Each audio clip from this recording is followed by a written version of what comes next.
তো নমস্কার সবাইকে।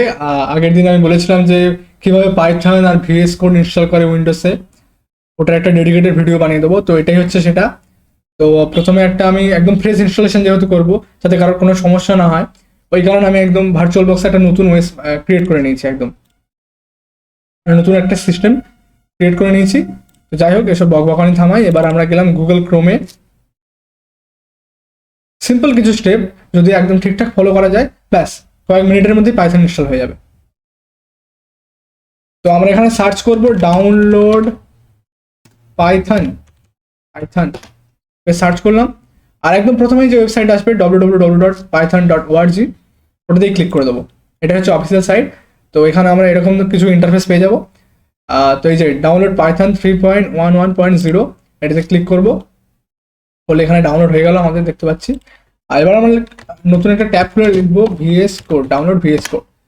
এই যে ডাউনলোড ভিএস কোড, code.visualstudio.com এর যে সাইট, অফিসিয়াল সাইট, ওখানে আমরা এলাম। Download visual studio code. এবার এটা হচ্ছে লিনাক্সের জন্য, এটা হচ্ছে ম্যাকের জন্য। তো আমরা ওসব পরে দেখবো। আমার কাছে ম্যাকের সিস্টেম নেই, লিনাক্সের সিস্টেম আছে।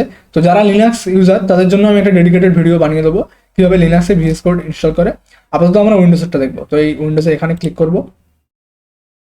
Thanks for downloading VS code for Windows. এখানে আমাদের ডাউনলোড স্টার্ট হয়ে গিয়েছে।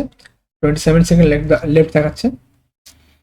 আমার কাছে যদিও ডাউনলোড করা আছে, আমি এর আগে ডাউনলোড করে নিয়ে একবার টেস্ট করে নিয়েছি, সব ঠিকঠাক আছে, তারপরে আমি করছি আবার। এনিওয়েজ, তো আমাদের এখানে 4 সেকেন্ড বাকি। তো অলে ক্লিক করলাম আমরা। এই যে, তো প্রথমে আমরা কি করবো, ভিএস কোডটাকে ইনস্টল করে নেবো। VS code user set up, mail এসেছিল। যাই হোক, তো প্রথমে ভিজিট এই যে এমন ইন্টারফেস চলে আসবে। তো আমরা সিম্পলি এখানে আই অ্যাকসেপ্ট দ্য অ্যাগ্রিমেন্ট করে দেবো। আই অ্যাকসেপ্ট দ্য অ্যাগ্রিমেন্ট, ওকে। এবার এই নেক্সট, পাশ থেকে গাড়ি যাচ্ছিলো বলে আমি একটু আমার নিজের আওয়াজ থামিয়ে দিয়েছিলাম। যাই হোক, নেক্সট করলাম। এবার এখানে আমাদের কোন ডিরেক্টরিতে ইনস্টল হবে ওটাকে আমরা চেঞ্জ করবো না, যেমন যা আছে অ্যাজ ইউজুয়াল থাকতে দিলাম। চাইলে আমরা চেঞ্জ করতে পারি, ব্রাউজারে গিয়ে চেঞ্জ করতে পারি, বাট আমরা করবো না। আবার নেক্সটে ক্লিক করলাম, ব্যাস আবার নেক্সটে ক্লিক করলাম। এবার আমরা কি করবো, যাতে আমরা উইন্ডোজ স্টার্ট করার পরেই একদম ডিরেক্ট ডেস্কটপ থেকে ভিজুয়াল স্টুডিও কোডটাকে অ্যাক্সেস করতে পারি, তার জন্য ক্রিয়েট আ ডেস্কটপ আইকন করে নেবো। নাও নেক্সট, ইনস্টল। এবার এটা এখন ইনস্টল হয়ে যাবে। টাইমও লাগতে পারে, ডিপেন্ড করে সিস্টেমের উপর। তো আমার তো ভার্চুয়াল বক্স, তাই একটু টাইম লাগছে। নইলে আমার যদি এমনি নর্মাল সিস্টেম হতো তো ওখানে তাদের, আচ্ছা বা এতেও তাড়াতাড়ি হয়ে গেল। তো আমরা এখন লঞ্চ করবো না, এটাকে আনটিক করে দিলাম, ফিনিশ। নাও এবার পাইথনটাকে আমরা ইনস্টল করবো। পাইথনের গায়ে ক্লিক করলাম, ওকে। এই যে পাইথন 3.11.0, সরি। আচ্ছা, আমি এটাকে ক্রোমটাকে আবার ক্লোজ করে দেওয়ার দরকার নেই ক্রোমে। তো এই যে আমাদের চলে এলো এটার ইন্টারফেস। তো হয়তো হতে পারে যে ফন্ট ছোট ছোট, তাই অনেক কেউ দেখতে পাবে না যারা ফোনে ভিডিওটা দেখছে। তো এখন ইউটিউবে নতুন সিস্টেম চলে এসেছে, আপডেট এসেছে, যেটা যে আমরা এখন জুম ইন করে দেখতে পারি। তো যদি যেখানে দেখতে অসুবিধা হবে সেখানে একটু জুম ইন করে দেখে নেবো। তো এই যে ইনস্টল পাইথন। এবার আমরা করবো কি, এখানে একটা মেন ইম্পর্টেন্ট জিনিস আছে, সেটা হচ্ছে অ্যাড python.exe টু প্যাথ। আমরা এটাকে টিক করে রাখবোই, এটা রাখতেই হবে, নইলে আমাদের পরে গিয়ে ম্যানুয়ালি গিয়ে অনেক ঝামেলা করতে হবে, অনেক অনেক কিছু করতে হবে, তারপরে আমরা এটাকে ঠিক করতে পারবো আবার। আর আমরা ডিরেক্টরি এটা চেঞ্জ করবোই না একদম। ইনস্টল নাও, যে ডিরেক্টরিতে হবে, যে ফোল্ডার হবে সেই ফোল্ডারই হোক। তো এখানে অ্যালাউ করতে বলবো, আমরা ইয়েস করে দেবো। ব্যাস ইয়েস করে দিলাম। এবার এটা ইনস্টল হচ্ছে। আর হ্যাঁ, আমি তখন যে বলছিলাম ভিজুয়াল স্টুডিও কোডটাকে আমরা ডেস্কটপে একটা শর্টকাট আইকন ক্রিয়েট করে দিয়েছি, যাতে আমরা উইন্ডোজ স্টার্ট করলে একদম এখান থেকে অ্যাক্সেস করতে পারি। এই হচ্ছে সেটা। আর এবারে আমাদের পাইথনের সেটা হচ্ছে হয়ে যায়। এটা অনেক কিছু আস্তে আস্তে ইনস্টল করবে, যেরকম পাইথনের লঞ্চার ইনস্টল করবে, পিআইপি, এসব অনেক কিছু ইনস্টল করতে থাকবে, তাই একটু লেট হতে পারে। আর এটাও ডিপেন্ড করে সিস্টেমের উপর। তো আমার তো ভার্চুয়াল বক্স, তাই একটু বেশি লেট হবে, কোনো ব্যাপার না। আমি পুরোটাই দেখিয়ে দেবো স্কিপ না করে। আর যারা দেখছে তারাও যেন স্কিপ না করে। অবশ্য স্কিপ করা, হ্যাঁ এখন এই টাইমটাও স্কিপ করতেই পারে, ইনস্টল হচ্ছে এখন এই জায়গাটা কোনো কিছু নেই। বাট এরপরে স্কিপ করলে চলবে না, পুরোটা দেখতে হবে, নইলে আবার পাইথনে গিয়ে ডিস্টার্ব হতে হবে। যখন আমরা রান করাতে যাবো পাইথন ভিএস করে, তখন নানা রকম এরর আসতে পারে। আমি চেষ্টা করছি যতটা ভিডিওটা কম লেন্থি হয় আর কি, বাট তাও টাইম তো লেগে যাবে আমার, যেহেতু ভার্চুয়াল বক্সে ইনস্টল হতে টাইম লাগছে।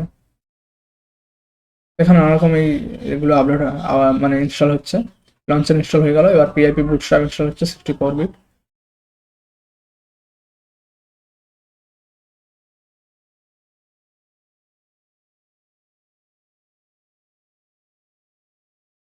আমি একদম ফ্রেশ ইনস্টল করে দেখাচ্ছি যাতে কারোর প্রবলেম না হয়, যাদের একদম পাইথন হয়তো আগে থেকে ইনস্টল ছিল না বা কোনো কম্পোনেন্ট ছিল না, তো তাদের জন্য এটা সুবিধা হবে।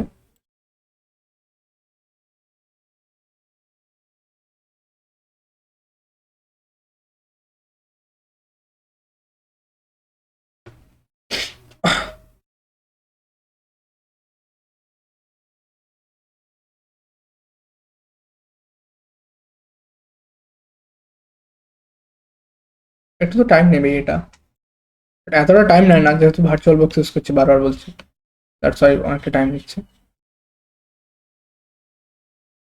এই যে আমাদের সেটআপ ওয়াজ সাকসেসফুল, আমাদের সাকসেসফুলি আমরা ইনস্টল করে নিয়েছি পাইথনকে।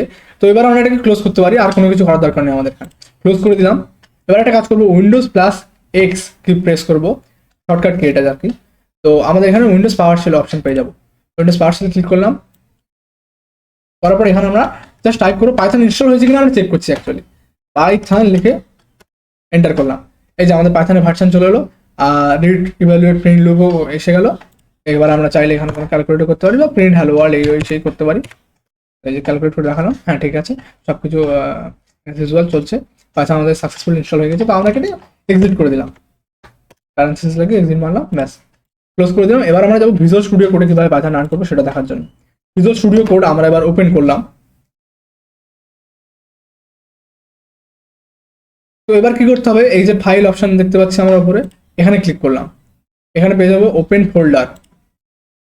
ওপেন ফোল্ডার এলাম, তো আমরা কোথাও একটা ফোল্ডার ক্রিয়েট করে নেবো। দিস পিসিতে এলাম, লোকাল ডেস্কতে এলাম, এখানে একটা ফোল্ডার আমরা ক্রিয়েট করে নেবো। তো নিউ একটা ফোল্ডার, যেখানে আর কি ফোল্ডার ক্রিয়েট করতেই হবে, কোনো একটা ফোল্ডার সিলেক্ট করে রাখতেই হবে, তবে পাইথন আমরা সেখানে রান করতে হবে। এখানে পাইথন লিখে আমি একটা ফোল্ডার বানিয়ে নিলাম, এই ফোল্ডারটাকে আমি সিলেক্ট করে নিলাম, ব্যাস সিম্পলি সিলেক্ট হয়ে গেল। আর এখানে বলবে যে do you trust the author of the file in the folder, yes I trust the author, না হলে আবার তোমার নতুন অনেক কিছু ঝামেলা টামেলা হবে। যাই হোক, এই আমাদের পাইথন ফোল্ডার এসে গিয়েছে। তো এবারে সিম্পলি আমরা একটা নিউ ফাইল ক্রিয়েট করবো, হ্যালো ডট পিওয়াই, এর ভিডিও দেখিয়ে দিয়েছি। যাই হোক, হ্যালো ডট পিওয়াই আমরা লিখলাম প্রিন্ট প্রিন্ট হ্যালো ওয়ার্ল্ড, ঠিক আছে, প্রিন্ট হ্যালো ওয়ার্ল্ড লিখলাম। ও আমাদের কাছে অলরেডি রান করানোর জন্য এক্সটেনশন আছে, বাট দেখে দিচ্ছি কিভাবে। যদি অনেক কারো দেখতে হবে যারা একদম ফ্রেশ ইনস্টল করবে, তারা এখানে এই রানের এক্সটেনশনটা পাবে না, ঠিক আছে, রান পাইথন ফাইলে এরকম এই জায়গাটা আসবে না। তো আমরা কি করবো, এখানে ক্লিক করবো, যাদের আসবে না তাদের জন্য বলে দিচ্ছি, এক্সটেনশনে ক্লিক করবো। করার পর আমরা এখানে সার্চ করবো, সিম্পলি সার্চ করবো পাইথন, সার্চ করলাম। এই যে এটা আমার অলরেডি ইনস্টল আছে, ঠিক আছে, তো ওটা ডিফল্ট থাকবে আনইনস্টল। যারা একদম একদম ফ্রেশ ইনস্টল করছে, যেহেতু আমি এর আগে ইনস্টল করেছি তাই এটাই ছিল আগে থেকে প্যাকেজটা। তো এখানে ইনস্টলের অপশন পেয়ে যাবো, সিম্পলি এটা জাস্ট ইনস্টলে ক্লিক করে দেবো, ব্যাস কমপ্লিট। আমরা তখন এখানে এসে ওটা ইনস্টল কমপ্লিট হয়ে যাওয়ার পরে আর আমাদের কোনো কিছু করতে হবে না, তখন আমাদের মানে আমরা আমাদের প্রোগ্রামে চলে আসবো, এসে রান ফাইলে ক্লিক করবো, ব্যাস টার্মিনাল ওপেন হবে, হ্যালো ওয়ার্ল্ড, আমাদের প্রোগ্রাম রান করে গেল। Simple easy step. তো ব্যাস আজকের ভিডিও এটুকুই। বাকি এবার লিনাক্স ইউজাররা কীভাবে কী করবে সেটার ভিডিও একটা দিয়ে দেবো ডেডিকেটেড, আর কীভাবে ফোন থেকে কোডিং করা যায় সেটারও একটা ভিডিও আমি এনে দেবো। যাই হোক, পাইথন চ্যাপ্টার 2 এর ভিডিও কয়েকদিনের মধ্যে আপলোড করে দেবো। ব্যাস তাহলে আজ এটুকুই থাক, থ্যাংক ইউ।